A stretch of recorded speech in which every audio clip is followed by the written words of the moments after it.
প্রথমে কড়াইতে তেল দিলাম, তারপর তেল গরম হয়ে এলে তার মধ্যে কিছুটা পরিমাণ গোটা জিরে দিলাম, তারপর আলু, কেটে রাখা আলু দিয়ে দিলাম। আলুগুলো লাল লাল হওয়া পর্যন্ত অপেক্ষা করব।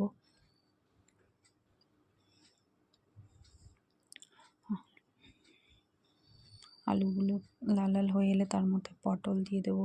পটলটা লাল লাল করে ভেজে নেব। মশলাটা বানানোর জন্য মিক্সিতে কিছুটা পরিমাণ পোস্ত আর একটু সর্ষে দিয়ে দেবো।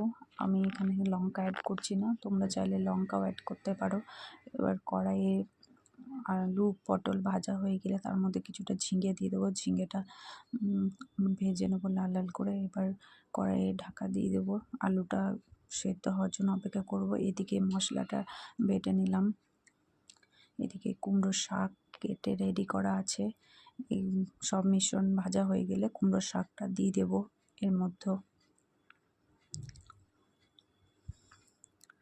তার মধ্যে একটু পরিমাণ হলুদ, একটু লবণ, আর তোমরা চাইলে এখানে একটু লঙ্কা গুঁড়ো অ্যাড করতে পারো, কিন্তু আমি লঙ্কা গুঁড়োটা স্কিপ করেছি।